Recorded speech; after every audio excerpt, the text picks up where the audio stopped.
A economia de uma forma simples, clara e leve.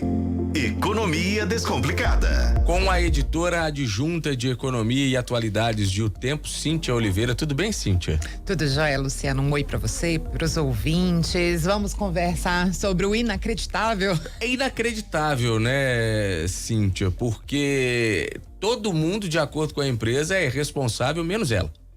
É inacreditável que uma empresa que é líder de mercado, uma grande empresa, ela mesma se dizia a quarta maior no universo de venda de passagens, pacotes, né, no Brasil, dá um discurso tão amador, né? Dizer que ela esperava que as passagens fossem ficar mais baratas depois de uma pandemia, sendo que ninguém podia dizer nada sobre o que poderia acontecer após uma pandemia. Até porque a gente não sabia nem quanto tempo duraria a pandemia, nem o impacto sobre os países poderia ser tão diferente quanto foi, né? E a gente sabe que tem muitas questões que têm que ser levadas em conta dentro do setor da aviação. O petróleo influencia, a demanda influencia, então, lembra que também a gente tinha aquelas questões de visto, de podia ou não podia entrar no país, as regras, então tudo isso interferia dentro do universo do turismo, das viagens. Então, assim, gente, me pareceu extremamente amador. É uma falta de planejamento, né, Cíntia? E aí que fica visível com uma análise de um cenário muito positivo diante de uma situação muito crítica que a gente tinha, né? Ou seja, é ser muito otimista com esse cenário pós-pandemia, né? De dizer que, não, a demanda vai aumentar, as passagens vão baixar, enfim, e aí também falando da mudança na política de milhas das empresas, ou seja, faltou planejamento totalmente aí. É quando qualquer curso de gestão básico que as pessoas vão fazer, elas aprendem que na hora de fazer o planejamento, elas têm que considerar os diferentes cenários, né? Você tem que considerar tanto o cenário positivo quanto o negativo. E suas ações têm que ser planejadas pensando nessas duas possibilidades. E você também tem que olhar a sua concorrência.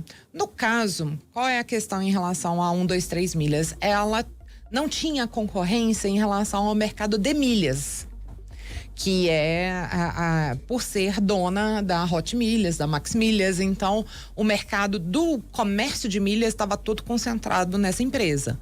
Porém, ela não detém o mercado de emissão de passagens, né? E vamos lembrar, eles vendiam promessa, não vendiam passagens. E quando você vai vender promessa, você está lidando com variáveis muito mais complexas do que quem está vendendo um produto em si, um produto palpável, né? E então parece um discurso amador que não condiz com o que possivelmente foi a realidade. Eu duvido que uma empresa do tamanho que era 123 milhas, uma líder de mercado, tivesse essa prospecção, sabe? Pensasse assim, não, vamos vender agora, porque depois as passagens vão ficar mais baratas e a gente vai ganhar dinheiro.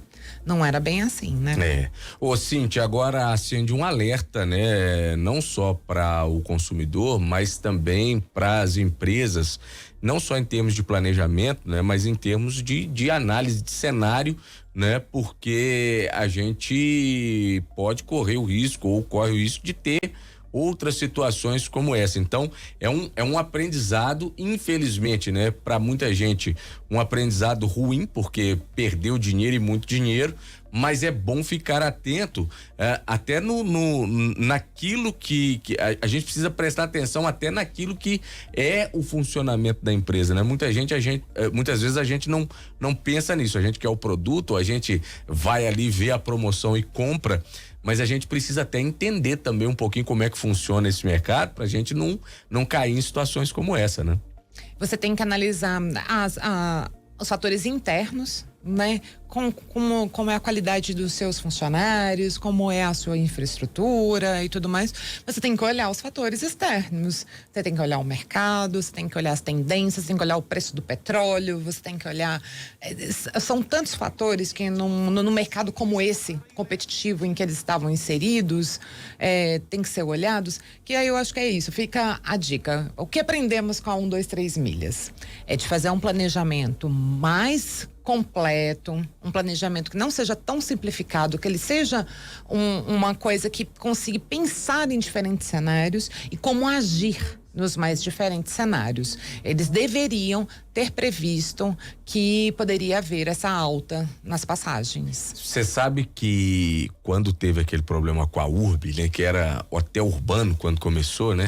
Uma vez eu tive uma experiência quando ainda era hotel urbano e quando estava começando, que eu fui pesquisar um pacote de hospedagem no interior de Minas e aí vi um pacote lá muito interessante, né? Falei, opa, esse aqui tá bom pra mim. Quando eu fui pesquisar e fui fechar o negócio, quando passava pra outra página, já era um valor completamente diferente daquele que tava na página inicial. Eu falei, isso não vai prestar, né? E era muito diferente, hein? Era muito diferente, era algo assim, quase de R$ 400 de diferença. Uau! E aí entrei em contato com o hotel e o hotel me falou, olha, qual que é o preço que eles estão te oferecendo lá? Eu falei, tanto. Falei, não, então eu faço pelo mesmo preço, pode negociar direto comigo, não precisa negociar por lá não. Então não negociei por lá e não tive uma experiência boa nesse sentido e nunca mais usei.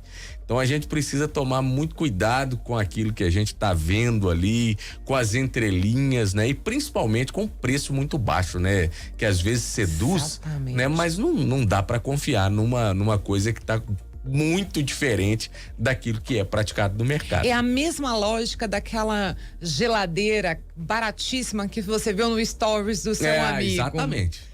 A lógica é a mesma, gente, é a mesma lógica do golpe e do bilhete premiado. A gente não pode ficar querendo tirar vantagem de tudo. Dinheiro não vem fácil para ninguém. Então, se tá muito barato, desconfie. Cíntia Oliveira, editora adjunta de Economia e Atualidades de O Tempo, muitíssimo obrigado e até sexta, porque amanhã teremos rodada O Tempo Esportes, viu, Cíntia? Perfeito, até sexta-feira. Um abraço para você e para os ouvintes.